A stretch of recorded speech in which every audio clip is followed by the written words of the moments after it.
Bonjour à tous, je suis Maxime Abolgassemi, un des piliers de la question du temps dans l'art. Et hier et aujourd'hui, nous avons déjà eu l'occasion d'interroger plusieurs aspects du contemporain, par exemple, dans l'art. Et il y a une question qui nous a paru particulièrement intéressante, c'est la question d'une pratique ludique des jeux vidéo, parce que c'est une expérience contemporaine que beaucoup font et qui interroge la temporalité. Et nous avons la chance d'accueillir Jean-Christophe Bailly, scientifique, entrepreneur, fondateur d'un des premiers startups, je crois, de la robotique, une des premières startups, et surtout qui a lancé un projet extrêmement ambitieux dont il va nous parler. Et je crois que vous portez le t-shirt qui donne le nom. Donc on va parler d'un projet, d'un jeu vidéo donc extrêmement ambitieux et qui justement permet d'interagir avec le temps de manière très originale, si j'ai bien compris. Voilà, je vous laisse la parole et je vous remercie de votre présence. Merci beaucoup, merci. Alors on m'a équipé d'un système mobile, donc je vais pouvoir me promener un petit peu.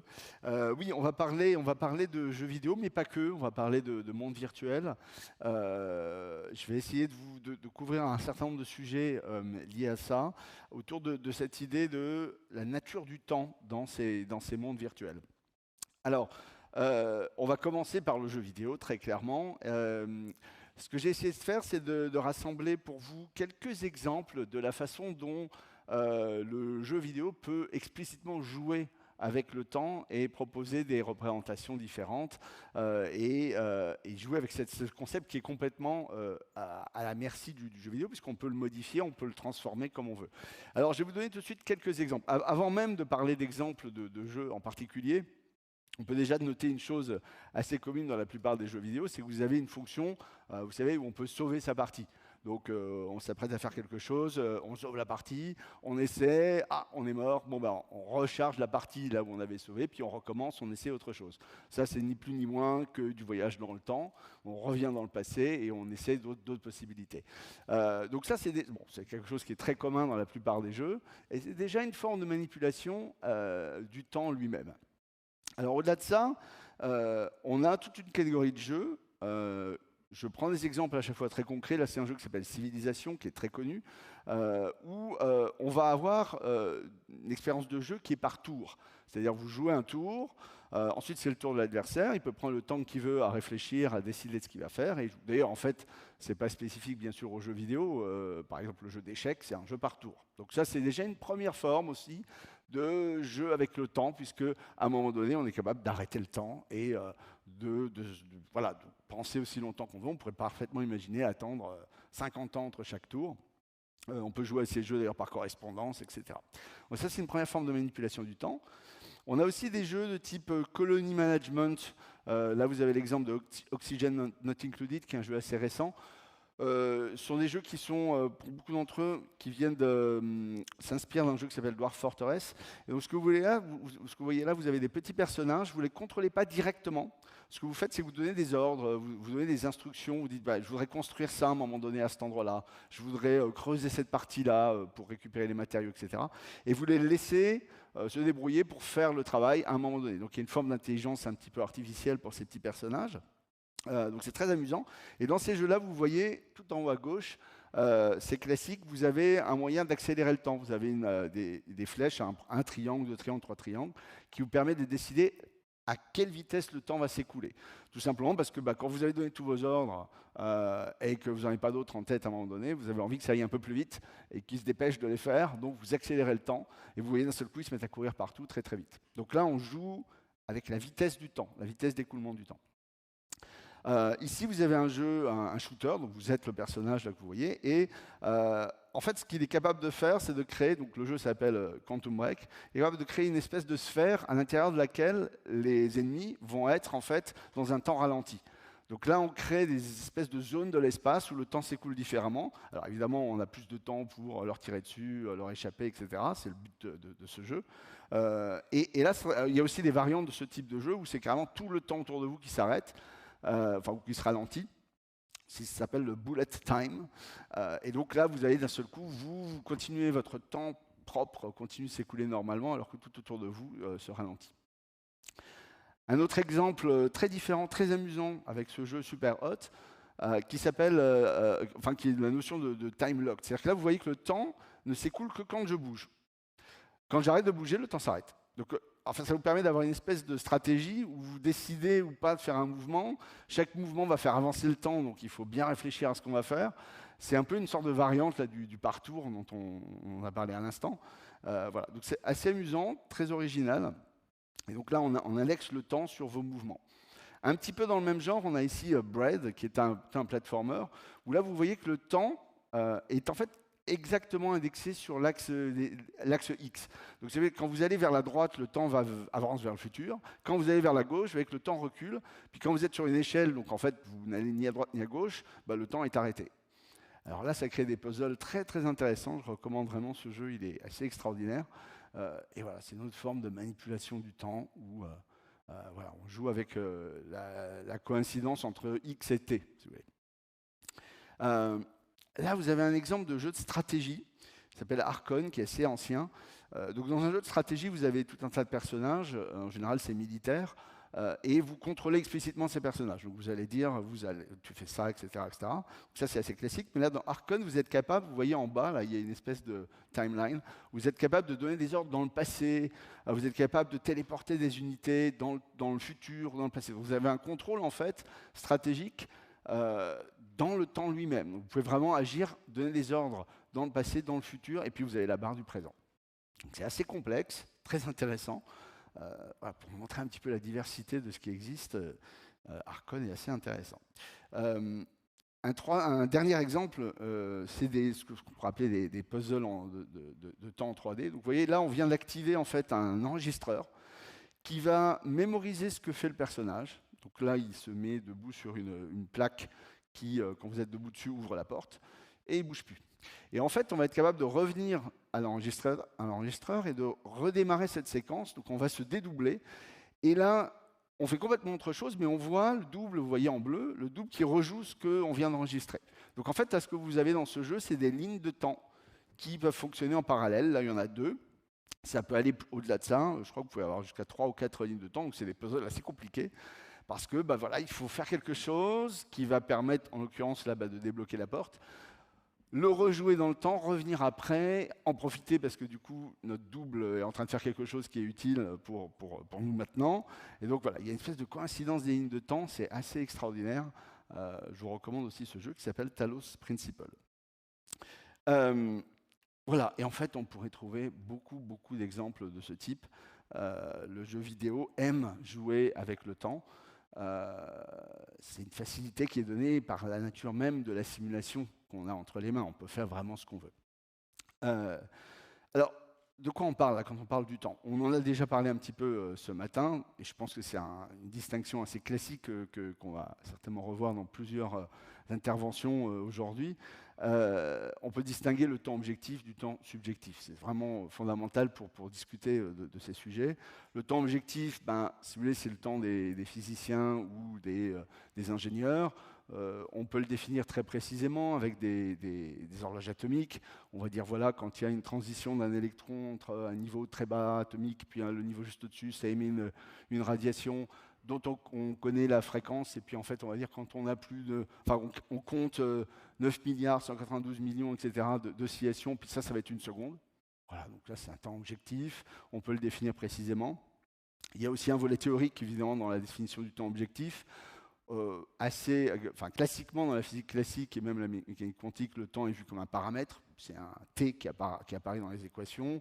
Einstein a promu le temps à un statut plus élevé en disant non, mais en fait, le temps, ça peut être vu comme une dimension, comme l'espace, et donc l'espace-temps, on a progressé pour quelque chose d'un peu plus abstrait. Aujourd'hui, il y a tout un tas de recherches, je crois, dont on va certainement parler aujourd'hui avec Lise Moline, sur le temps vu comme une espèce de propriété topologique d'une lattice, d'une espèce de matrice. Ça, c'est ce que les gens regardent aujourd'hui autour de la gravité quantique à boucle. En fait, le temps objectif, aujourd'hui, personne ne sait vraiment ce que c'est. C'est un sujet, en tout cas, personne n'est d'accord pour dire, il n'y a pas de consensus sur une définition du temps objectif. Mais ce n'est pas vraiment le sujet qui nous intéresse ici dans les mondes virtuels. Ce qui nous intéresse plutôt, c'est le temps subjectif, dont on a parlé d'ailleurs ce matin.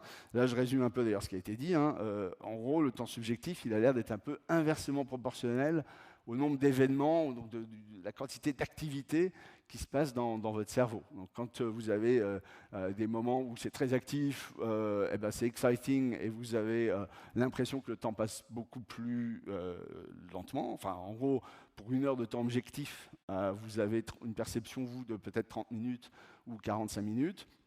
Et puis quand vous vous ennuyez, vous regardez par la fenêtre comme ce jeune garçon à l'image précédente, vous avez l'impression que ça dure des heures, alors en fait, c'est passé qu'1 heure.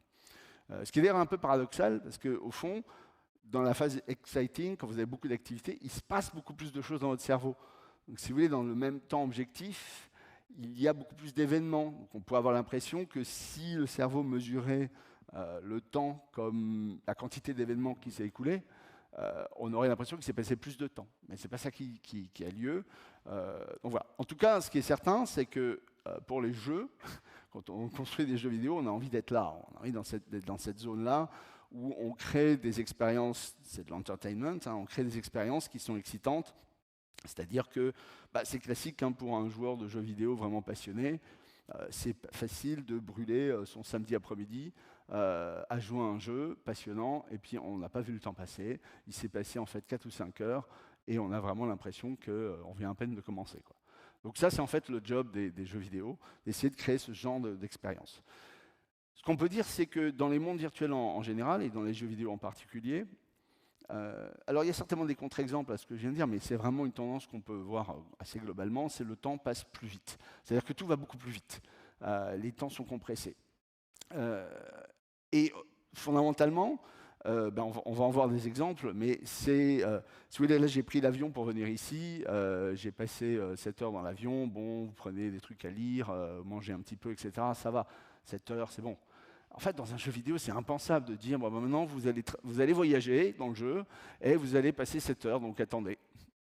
Voilà, c'est impensable. Donc en fait, les voyages, et on va le voir dans les exemples que je vais vous donner sur Dual Universe, tout est compressé. On essaie d'aller plus vite, parce qu'on ne peut pas demander à quelqu'un de passer 7 heures, même si c'est réaliste, parce que c'est pas fun, en fait, et on essaie de créer quelque chose d'amusant. Alors, l'exemple de Dual Universe, je vais m'en servir parce que je le connais bien, c'est le monde virtuel qu'on essaie de développer en ce moment. Il n'est pas du tout très différent, enfin, on retrouve beaucoup de choses de ce que je vais dire là dans d'autres jeux. Dual Universe, c'est un univers très très grand. Vous avez plusieurs planètes, et dans cet univers, vous avez une particularité, c'est que tout le monde est dans le même monde en même temps. Ce qui est assez... Enfin, ça n'existe pas dans le jeu vidéo. En général, vous avez des petits groupes de centaines de personnes dans une même instance. Là, vous avez en réalité tout le monde en même temps, donc potentiellement des millions de gens, dans le même monde qui coexistent, donc qui sont connectés en même temps, puis qui peuvent se voir. Et cet univers est entièrement éditable, donc ça veut dire que vous êtes capable de collecter des ressources et de fabriquer des choses. Donc tout ce que vous voyez là à l'écran, ça a été fait par des joueurs qui ont conçu ces bases, ces vaisseaux spatiaux, etc. Et là, vous avez déjà une distorsion du temps, parce que là, on passe la construction de ce vaisseau en accéléré, mais vous allez pouvoir construire un vaisseau assez spectaculaire, en réalité assez complexe, peut-être en 5 heures, en 10 heures, ça dépend de la taille du vaisseau, en une quinzaine d'heures, puis vous pouvez vous y mettre à plusieurs. Enfin, pour des choses vraiment très, très, très complexes, vous allez peut-être mettre une centaine d'heures. Et ça, c'est déjà une compression du temps assez extraordinaire, parce que si vous regardez là, dans le monde réel, si vous voulez construire un vaisseau, c'est comme Elon Musk, hein, vous allez y passer des décennies sans doute, et toute votre vie, votre énergie, et le monde réel, de ce point de vue-là, est très très lent. Mais là, c'est un exemple justement d'accélération du temps. Je pense que c'est un des intérêts d'ailleurs de ces mondes virtuels, c'est que si vous rêvez de construire un vaisseau pour aller sur Mars, dans un monde comme ça, vous allez pouvoir le faire en quelques week-ends. Donc c'est une forme d'accélération du temps que je trouve très intéressante. L'autre exemple, je l'ai enregistré en fait hier pour vous montrer, c'est le rapport aux distances. Là, on marche, on va se mettre à courir. Alors là, on court à la vitesse de Usain Bolt. On est à du 10 mètres secondes. On peut courir d'ailleurs pendant très longtemps. Et pourquoi on court à cette vitesse-là, qui est pratiquement pas réaliste, hein, personne court à cette vitesse-là, à part Usain Bolt, et puis pas pendant longtemps. Regardez la taille de l'univers, en fait. Vous avez un monde ici qui est quand même très très grand. Et vous ne pouvez pas demander aux gens de se déplacer, de passer tout leur week-end à se déplacer d'un point A à un point B, c'est tout ce qu'ils vont faire. Donc on a besoin d'accélérer le temps, donc vous allez courir très vite, on va donner des véhicules qui vont très très vite. Cette planète en réalité est beaucoup plus petite que peut-être il n'y paraît, elle fait 120 km à peu près de rayon, donc elle est plus de, je sais pas, 30 fois je crois plus petite que la Terre, c'est d'ailleurs même pas une planète hein, si on est pour un astrophysicien, voyez, on a réduit la taille, réduit les dimensions de l'univers pour que on corrige le problème que je mentionnais tout à l'heure. Les 7 heures de vol dans l'avion, c'est pas possible. Donc il faut que le monde soit plus petit. Si on regarde même le système solaire qu'on a dans ce jeu, vous voyez ici les différentes planètes sont espacées. En gros, le rayon là, c'est de l'ordre d'une centaine de milliers de kilomètres. Ce qui est tout petit, hein, en fait, pour un système solaire. Ça, en fait, ça n'a aucun sens pour les astrophysiciens, mais en réalité, là, vous avez quand même pas mal de temps de vol entre chaque planète, et on va introduire dans le jeu, c'est pas encore le cas maintenant, mais on va introduire ce qu'on appelle des warp drives, c'est-à-dire des moyens d'aller très très vite d'une planète à l'autre en quelques secondes, 20 ou 30 secondes. Vous avez d'ailleurs ce mécanisme-là dans beaucoup de jeux, ça s'appelle le fast travel. Quand vous avez été à un endroit, vous avez visité un endroit, vous avez la possibilité d'y aller instantanément plus tard, de vous téléporter en quelque sorte à cet endroit-là. Tout ça, ça participe de cette même idée. Alors il y a une autre notion très intéressante avec le temps, particulièrement dans Dual Universe, c'est que là, vous voyez, on traite le problème de la concentration de joueurs à un endroit. Parce que je vous ai dit, on peut avoir 1 million de personnes dans ce monde. Donc, qu'est-ce qui se passe si tout le monde décide de se rassembler au même endroit? Alors, évidemment, on ne peut pas, par exemple, faire que tout le monde se voit, qu'il n'y ait aucun changement dans l'expérience de jeu, parce que techniquement, on ne sait pas le faire. Si vous voulez, le nombre d'informations qu'il faut transmettre à chacun de ces personnages, si vous en avez n, c'est de l'ordre de n au carré, si vous faites ça brutalement en fait. Donc on a développé une technique, là qu'on vient de voir, c'est l'idée que en fait, plus les personnages sont loin, et moins ils sont mis à jour fréquemment. Vous voyez là, la mise à jour, c'est quand ça clignote. Là, les personnages sont assez loin, à 700 mètres. Et à gauche, vous voyez des personnages plus proches, qui sont en fait très fluides. C'est-à-dire vous recevez jusqu'à 10 updates par seconde. Alors qu'est-ce que ça veut dire ça? Ça veut dire que quand vous regardez quelque chose assez loin, vous allez recevoir assez peu, parfois une fois toutes les secondes ou pire, de mise à jour. Donc en fait, ce qu'on fait, c'est on fait de l'interpolation. C'est-à-dire on a un point qui nous dit où est le personnage de temps en temps, et puis entre ces points-là, on calcule, on invente des positions pour donner l'illusion de la continuité. Mais pour faire ce calcul d'interpolation, vous avez besoin d'avoir quelques points au départ, pour pouvoir avoir une idée de la trajectoire où elle va aller. Et en fait, ce petit décalage en temps, qui dépend de la fréquence que vous allez recevoir, eh bien, fait que plus les choses sont loin, et plus vous les voyez décalées dans le temps. Ça, je trouve ça assez amusant, parce que c'est exactement ce qui se passe dans le monde réel. Plus vous regardez loin, plus vous voyez des choses dans le passé. En fait, c'est des choses qu'on retrouve dans les mondes virtuels pour des raisons purement techniques. On pourrait faire un univers dans lequel il n'y a pas ce genre de limitation. Simplement, il faudrait des puissances de calcul, de bandes passantes et tout ce que vous voulez qui sont simplement pas accessibles. Donc, c'est intéressant, je trouve, de voir que pour des raisons techniques, on aboutit à des genres de limitations qui correspondent en fait à une espèce de vitesse de la lumière maximale, qu'on retrouve aussi dans le monde réel. Alors, en réalité, quand on fait les calculs, c'est pas linéaire en la distance dans Dual Universe, ça décroît beaucoup plus vite. Donc, ce n'est pas une démonstration de l'origine de la vitesse de la lumière, mais c'est quand même intéressant de voir ce parallèle. Donc, on retrouve ici cette idée, plus on regarde des choses loin, plus elles sont en fait dans le passé. Voilà. Alors, pour aller vers ma conclusion, je quitte un peu le monde des jeux vidéo et de Dual Universe, et je voudrais élargir un tout petit peu pour revenir sur cette idée de monde virtuel et de simulation. Et cette fois-ci, je voudrais me positionner à l'intérieur. Imaginez que vous n'êtes pas juste en train de regarder un jeu ou une simulation, mais vous êtes à l'intérieur. C'est-à-dire qu'en fait, votre cerveau est simulé en même temps que le reste du monde. Donc ça, c'est une idée assez intéressante, qui est d'ailleurs pas mal développée dans un livre que je vous recommande de Greg Egan, qui s'appelle Permutation City, et dans lequel le personnage, en fait, qui est un scientifique, crée une simulation parfaitement réaliste de, je crois que c'est sa maison et puis les alentours, mais vraiment à l'atome près. Alors, passons sur la faisabilité de ça, c'est de la science-fiction, il a un super ordinateur, c'est génial. Mais en tout cas, il a reproduit une portion de la réalité au niveau moléculaire, et dans cette réalité, il s'est reproduit lui-même, c'est-à-dire qu'il y a une version de lui dans cette simulation. Et il a ouvert une espèce de fenêtre avec laquelle il peut dialoguer avec son double, et il va lui demander alors comment ça va, ça fait quoi d'être dans la simulation? Le double lui répond je sais pas, je vois pas de différence. Pour moi tout est normal. Je vois aucune différence entre la personne que j'étais avant, que tu fasses une copie de ton cerveau et que tu me dupliques, ou maintenant.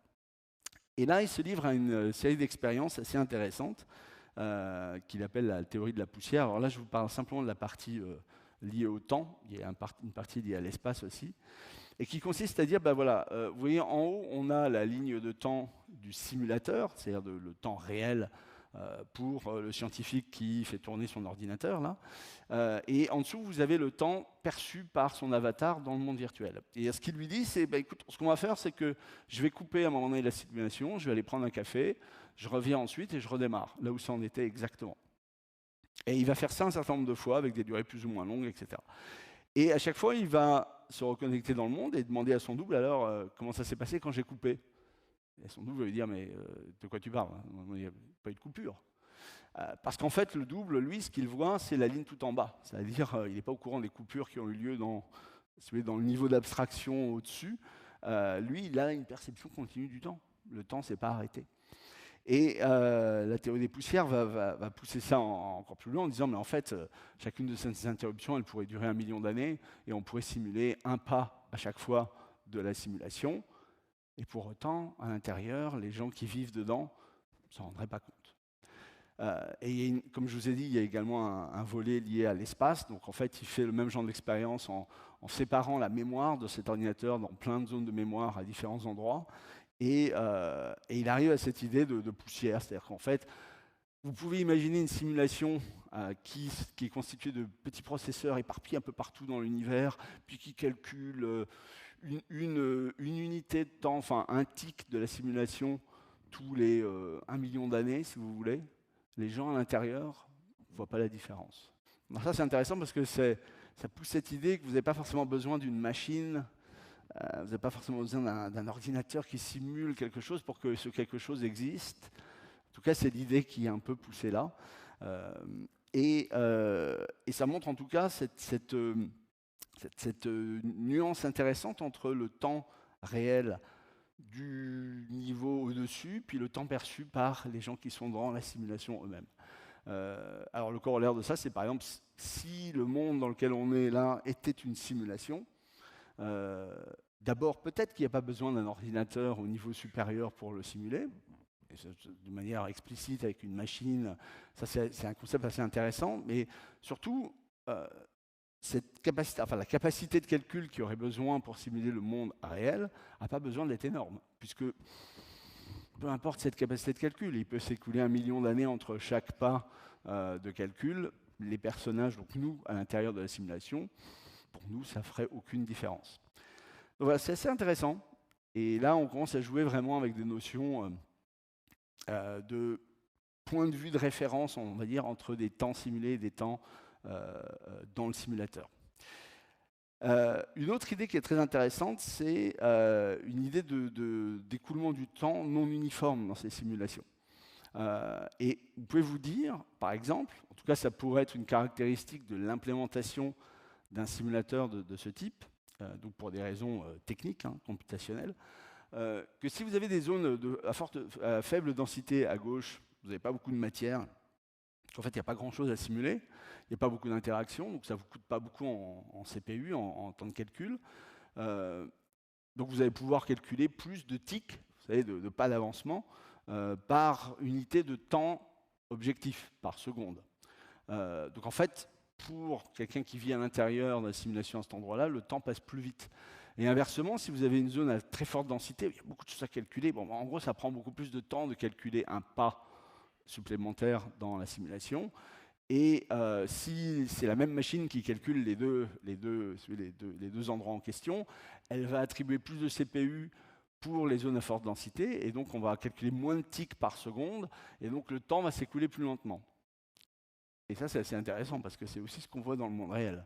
Vous savez, en relativité générale, que quand vous avez beaucoup de masse, d'énergie à un endroit donné, en fait, le temps s'écoule pour un observateur qui est extérieur à cet endroit-là. Eh bien, le temps s'écoule plus lentement. Donc, c'est aussi des parallèles assez intéressants. Alors là, c'est pareil, hein, c'est assez anecdotique. À ma connaissance, personne n'a essayé de redériver les équations de la relativité générale à partir d'un principe comme ça, computationnel, où on s'amuse à calculer, parce qu'il faudrait en fait l'algorithme, etc. Mais bon, c'est juste pour titiller un peu cette idée que quand on essaie de développer un monde virtuel, on est confronté à la difficulté de simuler le temps.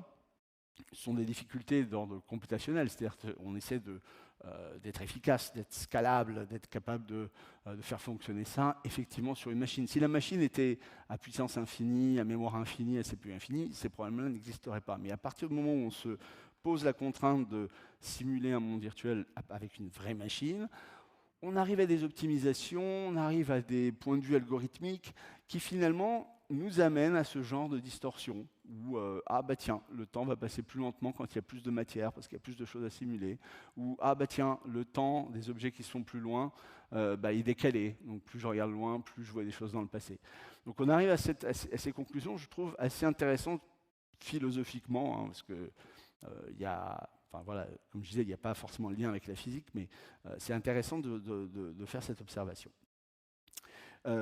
Voilà, mais je conclus sur ça et on peut passer aux questions. Pour moi, la conclusion, c'est que ces mondes virtuels, et le jeu vidéo en particulier, mais pas que, pour moi, c'est des espèces de playground, de terrain d'expérimentation géant pour jouer avec ce concept du temps subjectif. Parce que justement, on a le contrôle à 100% sur ce qui s'y passe, et donc on est capable de jouer avec le temps, littéralement, enfin, en particulier avec les jeux, justement. Mais voilà, donc c'est un domaine que je trouve assez passionnant.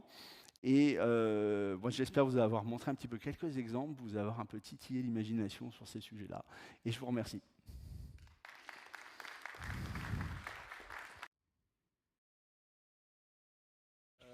Alors j'aurais une question toute simple, c'est par rapport à un jeu qui est très connu, très ancien, donc Second World. Second Life, peut-être. Second Life, pardon. Oui. Second Life. Comment vous le positionnez par rapport à ce qui existe aujourd'hui? Quel est le plus performant, les différents buts? Et puis une deuxième question, ce serait par rapport aux puissances de calcul nécessaires. Est-ce qu'on fait de plus en plus appel à des questions, à des clouds, AWS, des choses comme ça, pour justement déployer du parallélisme à grande échelle quand il y a vraiment des millions de joueurs? Merci. Oui, alors deux questions. Alors, la première, Second Life, oui, alors c'est un des projets qui fait partie de cette longue tradition. On n'a rien inventé avec Dual Universe. Cette longue tradition qui consiste à essayer de créer un monde comme ça, alternatif, un Second Life, un Dual Universe, une espèce de monde bis dans lequel l'humanité peut se connecter et puis vivre d'autres expériences, vivre différemment. Donc ça, c'est une vieille idée qui est présente dans la science-fiction. Il y a un film encore il n'y a pas longtemps, Ready Player One, Matrix même, en fait, c'est dans la même tradition. Donc tout ça n'est pas nouveau. Alors, ce qui est nouveau, c'est l'environnement technologique. D'ailleurs, ça rejoint votre deuxième question. C'est qu'aujourd'hui, on a pour la première fois, je pense, en tout cas c'est le pari qu'on fait nous, justement la puissance de calcul, le type de bande passante que vous pouvez vous attendre à trouver chez un joueur, et puis la puissance des machines, tout simplement, qui rendent possible la création d'un univers de ce type, en tout cas avec un bon niveau de réalisme. Et donc il y a un mur techno qui fait que créer quelque chose comme Dual Universe en l'an 2000 ou en 1990, ce n'était pas possible physiquement. On n'avait pas les moyens techniques. Donc déjà, il y a ça. Ensuite, il y a des algorithmes nouveaux, des approches différentes, mais c'est surtout la faisabilité technique qui était la barrière. Donc Second Life s'est développé à une époque où on était encore relativement peu avancé sur toutes ces techniques. Là, les bandes passantes n'étaient pas très élevées. Donc les partis pris ont été assez différents, je dirais, de choses comme ce qu'on fait dans Dual Universe. On n'a pas un monde continu comme ça, où on a cette capacité vraiment à être immergé comme on l'a dans Dual Universe. Second Life aussi avait une particularité, c'est l'époque où on se disait, bon, le web, c'est bien, là, en 2D avec des hyperliens, justement, mais le futur, c'est le web en 3D. Donc on va créer des pages web en fait en 3D, puis on va se promener dedans pour aller chercher l'information, etc. Ça n'a pas vraiment marché, mais c'était une idée qui était intéressante en fait. Et c'était fondamentalement le blueprint de Dual Universe. C'est un navigateur web en 3D qui permet d'aller dans des sites qui sont construits en 3D par quelqu'un qui les développe à cet endroit-là pour mettre en avant ses créations artistiques, sa marque, son... Voilà. Nous, on a une approche totalement différente puisque le point focal, c'est vraiment le fun. C'est créer un jeu. Donc, dans Dual Universe, il y a des batailles, donc vous pouvez vous battre, vous pouvez créer des territoires, créer des nations. Il y a toute une simulation de l'économie, de l'industrie. Vous pouvez construire des usines, vous pouvez devenir un business mogul, vous pouvez devenir un pirate de l'espace, etc. Donc, il y a un côté interactif, entertaining, qui est vraiment le point focal que nous on donne. Et je dirais que c'est peut-être ça la grosse différence entre Second Life et Dual Universe, et cette différence aussi dans le temps. Alors après, c'est vrai que ça rend beaucoup plus facile aujourd'hui de déployer le genre de serveur qu'il faut pour faire tourner un monde virtuel comme ça, par le fait qu'on a toutes ces solutions de cloud computing qui existent, hein, donc Amazon, mais pas que, Google, Microsoft, tout le monde a en fait ces solutions. Donc ça permet d'aller beaucoup plus vite pour traiter ce problème qui est un problème en fait assez dur, qui est vous avez un algo qui marche avec 3-4 machines, et maintenant je fais comment pour que ça tourne sur 1500 machines. Voilà. Ben ça c'est un problème en soi en fait. Et donc tous ces fournisseurs de technologies cloud permettent d'avoir des solutions clés en main pour ce genre de problème. Donc en fait ça peut gagner du temps. Et vu qu'ils ne se sont pas constitués en 3 jours, ces solutions, on peut imaginer que ça, c'est notre barrière. C'est-à-dire que si nous, on avait dû développer toute la technologie qu'il y a derrière, par exemple le cloud Amazon, on y serait encore. Et on n'aurait pas commencé à faire du Universe. Donc tout ça, ça participe de cette barrière technique là, qui est un peu invisible, qui, si vous êtes avant, vous ne pouvez pas faire cette chose ambitieuse, puis après, ça devient possible. Voilà. Alors peut-être je me suis trompé de 10 ans et il faut peut-être des connexions avec 1 terabit et des machines 1000 fois plus puissantes, mais je ne crois pas. Et d'ailleurs le jeu est déjà jouable, il y a pas mal de gens qui s'en servent et ils sont plutôt contents. Avant le jeu vidéo, il y a le cinéma qui joue beaucoup avec le temps. Bon, vous avez parlé des films. Oui. Vous avez parlé des films d'anticipation, mais il y a aussi la possibilité de revenir en arrière, un homme qui redevient un bébé, ou tout ce qui est retour en arrière. Mais évidemment, il n'y a pas l'interaction avec l'utilisateur. Non, il y a des tas de films. Il y a Memento, il y a Primer, je ne sais pas si vous connaissez. Enfin, c'est le film que vous mentionnez, je crois, c'est comment il s'appelle, Benjamin, je ne sais plus. Enfin, et puis Retour vers le futur, et puis Terminator, et puis voilà. Donc ça, c'est aussi un thème évidemment qui est passionnant au cinéma. Mais évidemment, vous avez raison, ce qui change là fondamentalement, c'est l'interactivité.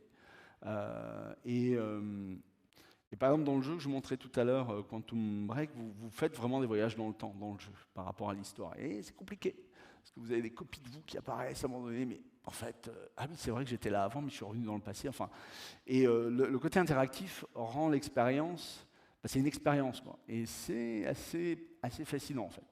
Parce que dans le film, vous êtes passif, donc vous voyez, okay, vous comprenez ou vous ne comprenez pas, mais bon. Mais quand vous êtes vraiment vous voyez vraiment, vous êtes immergé dans l'action, c'est encore plus excitant.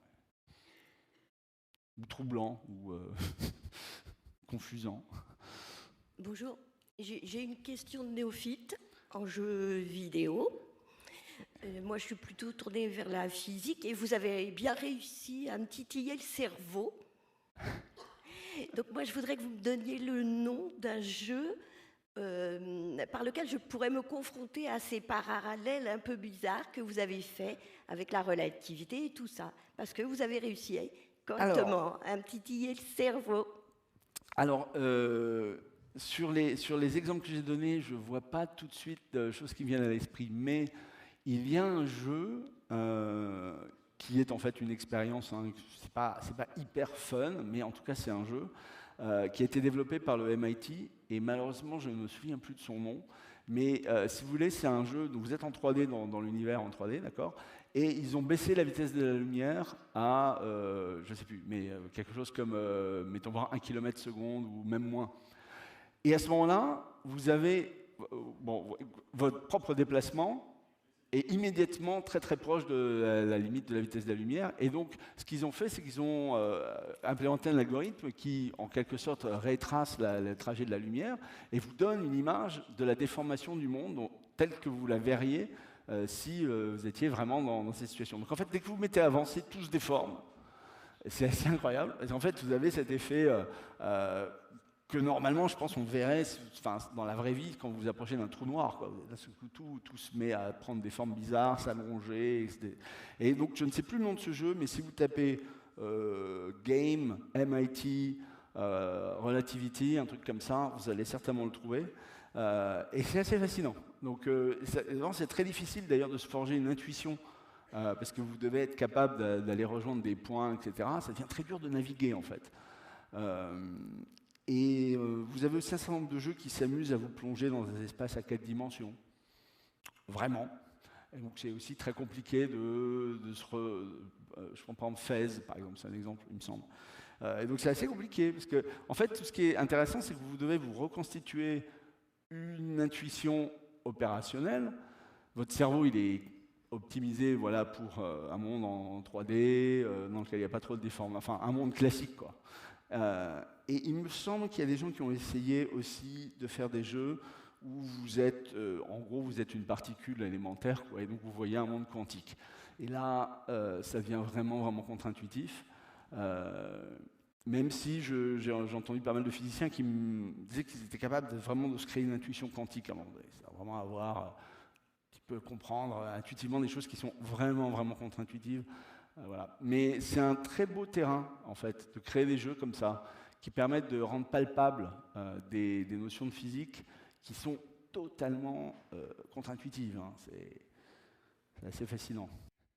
Alors, j'ai trouvé intéressant, je suis désolée, il y a un écho dans mes oreilles, donc c'est très désagréable, que vous disiez, dans les mondes complexes, il y a plus de choses à calculer, dans le temps, on s'écoute plus lentement. Dans le monde réel, on dit souvent que les vieilles personnes dont les jours se ressemblent, où il n'y a pas beaucoup de choses à calculer, pour elles, le temps passe très vite. Alors que quand toute la journée est occupée, etc., on a l'impression que le temps passe plus lentement. Donc je trouve ce parallèle fascinant. Est-ce que vous pourriez commenter ? Alors, il y a deux choses qui sont en fait contradictoires, là. Il y a une première chose qui va dans le sens inverse de ce que vous dites, c'est quand vous êtes très actif, le temps passe plus vite. C'est le phénomène psychologique qu'on a vu ce matin là, dans la présentation précédente et qu'on connaît tous, hein, qui a été théorisé aussi avec le flow, vous savez, cette sensation quand vous êtes vraiment immergé dans une activité passionnante, où voilà, le temps passe à une vitesse incroyable. Donc ça va dans le sens inverse de ce que vous dites. Et le sentiment d'accélération du temps quand on vieillit, c'est probablement quelque chose qui a trait avec la machinerie du cerveau qui est en charge d'évaluer le temps.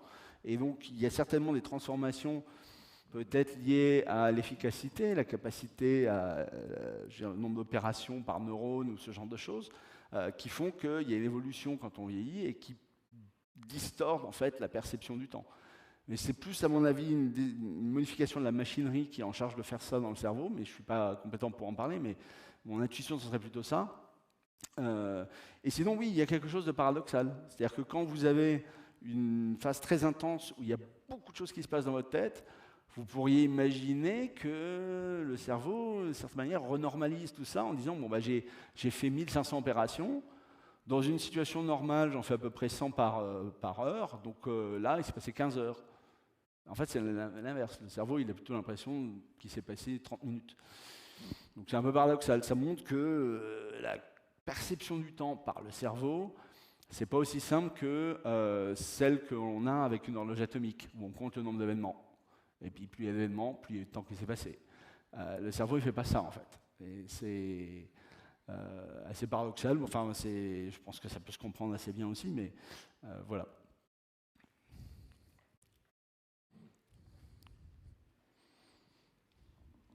Merci. Je vous propose de remercier M. Bailly.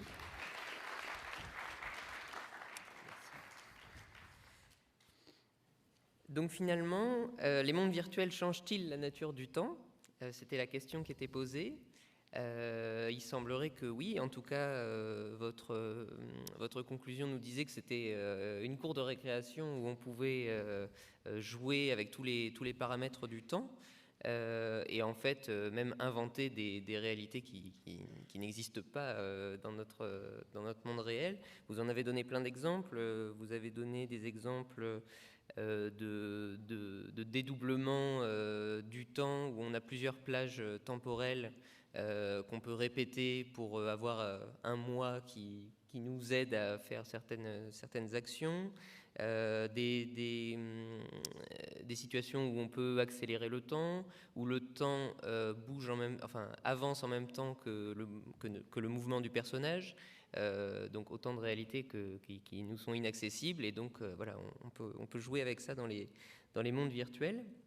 Donc vous êtes revenu sur la différence entre temps objectif, qu'on essaye de définir dans d'autres conférences au cours de ce congrès, et puis le temps subjectif, qui est celui sur lequel vous jouez avec les joueurs, puisque votre objectif c'est qu'ils puissent s'amuser en jouant aux jeux vidéo, et donc avoir une sensation de contraction du temps. Et finalement, donc vous nous parlez de Dual Universe, le jeu vidéo que vous développez, qui a la spécificité de faire jouer tout le monde en même temps, et puis qui est entièrement éditable. C'est deux des spécificités de ce jeu. Et donc évidemment, toutes les durées, toutes les distances sont assez réduites, puisque ce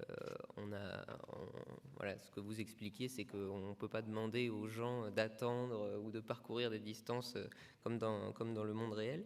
Donc on peut aller sur Mars en quelques secondes. Alors je ne suis pas sûr qu'il y ait Mars dans le jeu, mais on parlera tout à l'heure de comment on accède à la planète Mars, et je crois que ça prend un peu plus de temps que ça. Et puis finalement, vous nous dites qu'on retrouve des principes physiques en quelque sorte à cause des contraintes technologiques qu'on a.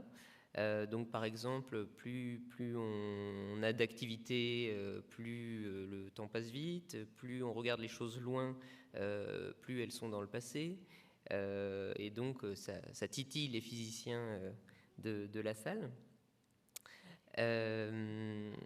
Et en quelque sorte, alors vous nous dites aussi que quand on est dans une simulation, on ne voit pas les coupures, parce que la personne qui simule peut aller prendre un café, revenir au même moment de la simulation, et la personne simulée s'en rend pas compte. Donc en fait, on pourrait très bien nous-mêmes vivre dans une réalité simulée. Et en fait, vous dites qu'il n'y aurait pas tellement besoin d'une grande capacité de calcul, parce qu'on pourrait faire tourner l'algorithme pendant un temps très très long avant de la relancer pour un petit pas. Donc finalement, quand vous développez des jeux dans le monde virtuel, vous vous confrontez à cette difficulté de la simulation du temps, et vous retrouvez en quelque sorte des principes un peu physiques du monde réel, ce qui est très, très intéressant. Donc je crois qu'on peut dire que réellement les mondes virtuels permettent de changer la nature du temps. Voilà, je vous demande de remercier encore Monsieur Bailly.